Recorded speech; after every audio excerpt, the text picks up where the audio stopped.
Hi, everybody. Today I want to talk about a client of mine who reached out a few weeks ago to say how her son had improved so much with the new diet changes they had been doing and so forth.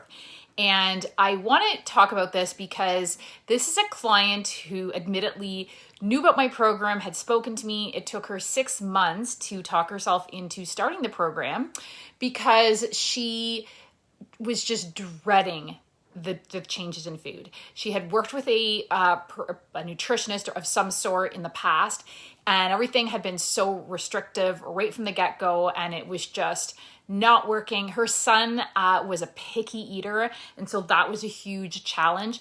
And so I wanted to talk about this because this is so often the reason that whether it's clients who, don't want to start my program or are nervous to start my program or think they won't be able to implement it, or just at home, like maybe they're not a client at all. They're just someone who's like, I can't get my kid on board. I don't know what to do.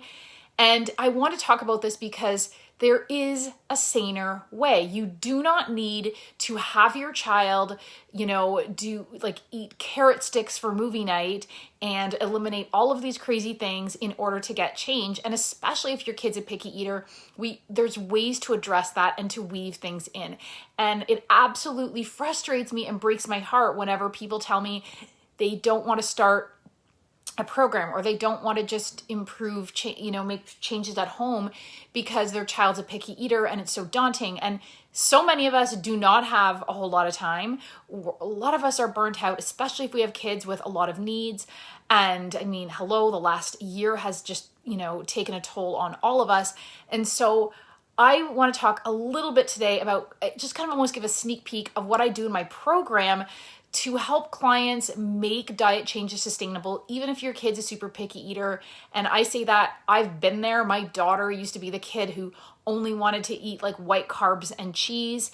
And then how we got to a much better place where she'll pretty much eat anything. She's like a regular healthy kid who, eats vegetables and fruits and so forth, and how we got there. So just keep in mind that the resistance is there, but for a lot of us to start new things, especially if we've been down that road before, maybe even with ourselves, like maybe man, I hate diets. I can't stick with it. How am I going to get my kid to stick with it if I can't even stick with it, especially if they're older?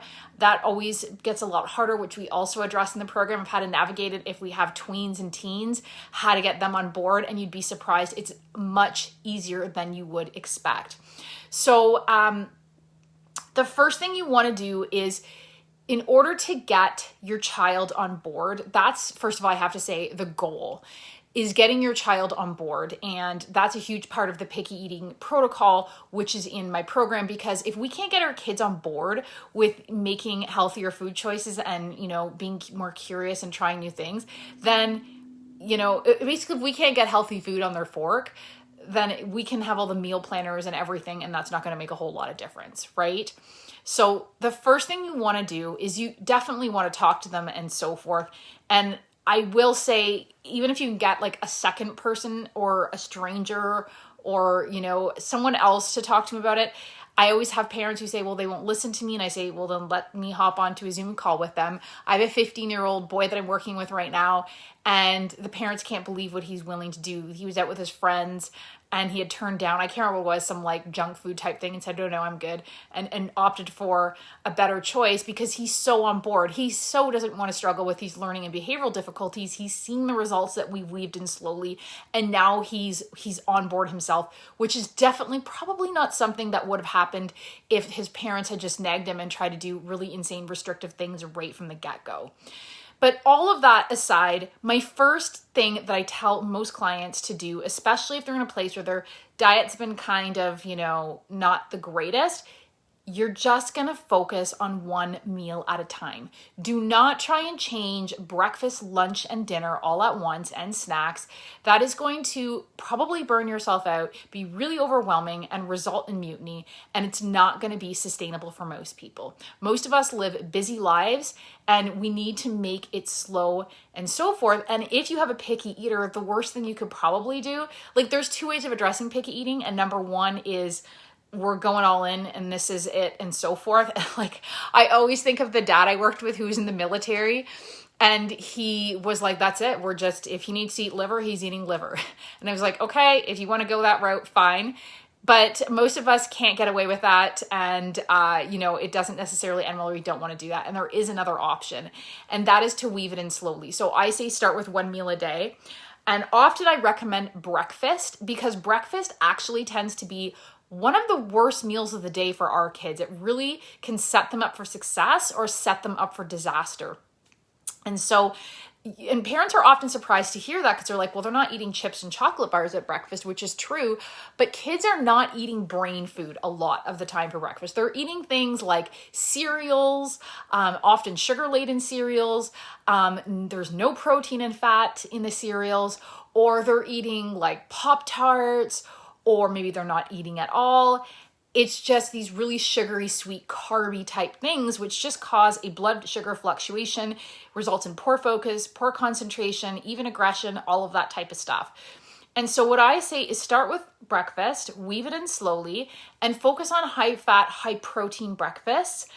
And one of the easiest ways to do this, most kids will buy into a smoothie, right? Especially if you do it right, especially to start. To start, you kind of break the rules. It doesn't have to be this green smoothie, but oftentimes it's really easy to hide greens in a smoothie if you start tossing in frozen fruit. So I'm going to literally break down what I put, or what I tell clients to put in a smoothie to get started with getting really increasing the basically really increasing the nutrient density of their food, from minerals to vitamins to antioxidants to detoxify, right? A lot of these kids are toxic in different things like heavy metals and pesticides, chemicals, and all that type of stuff.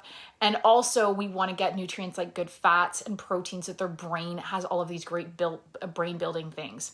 So number one, what you're going to put in a smoothie is obviously you need a base. And I recommend usually a dairy-free. Dairy does irritate a lot of my clients. And I'm not someone who says everyone needs to eliminate dairy, everyone needs to eliminate gluten or anything like that. But usually I recommend a dairy-free milk. So something like, it could be oat milk, it could be almond milk, it could be coconut milk, cashew milk. There's so many options out there now, right? Comedians are having a heyday with all of that. But either way, throw in a milk. If you think you can at this point, your kid's not super picky with taste or texture, throw in some greens, but don't start off with super bitter greens. So you're not going to start throwing in you're going to start off with maybe it's bok choy, which is pretty bland. Maybe it's a bit of parsley, which actually could be kind of bitter, so maybe not. Spinach is a good one. It's kind of bland, especially when you start blending it in with other stuff. So milk and greens. Then you want to start with some frozen fruit. So it could be cherries, it could be frozen blueberries. I know at my local grocery store, we can buy a big bag of frozen fruit, and it's all mixed fruit, and most places have that now, right? The frozen fruit, even will say smoothie mix. Throw that in. That will make it like dessert breakfast for your child. Then you want to throw in some fat. So important for the brain, so important for stabilizing blood sugar levels. One of the fats that I like is MCT oil, so from coconut and so forth, right?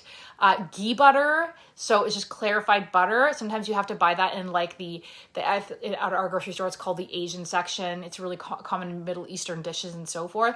It's very strong, but very, very good for the brain, very calming for the nervous system. Or you could throw in things like avocado oil. And some of my clients even throw in grass-fed butter, and that is fine. So get some fats, at least 1 to 2 tablespoons, into your child in the morning. And then the next thing you want to do is you want to throw in a protein in order to stabilize the blood sugar levels. So I see, Gina, you're saying, would you recommend a pea protein powder? Pea protein is totally fine. Be aware, some people, there's more people for different reasons that are sensitive to pea protein. So just be aware that maybe your child has a reaction. So if you're going to throw in anything new because it's a new thing, just pay attention to how your child responds to it. But any kind of protein powder, obviously a clean one, you don't want to buy one at Walmart or something. Those places don't usually have the best brands. Then again, I was at Walmart 6 months ago when I saw Vega protein. So who knows? But it could be egg, it could be pea. There's so many different types of proteins now. So throw in a protein powder. Usually with kids, right? These protein powders are great where they taste like chocolate, or they have they're packed with antioxidants, all kinds of berries and additional supports and so forth. I really like the Juice Plus protein as well, or protein powder. So you get that protein in, and then if your kid's a picky eater and you know the fruit is not going to be enough to make them happy, if you will, and you need to get them on board, then throw in some sweetener. It's totally fine to throw in some maple syrup, some honey, whatever you need to do to get that nutrient density up after you start shifting their taste buds, because a lot of these kids are picky eaters because they have bad gut bacteria. They have retained primitive reflexes. Yes, retained reflexes will cause them to feel hypersensitive to certain either taste or textures.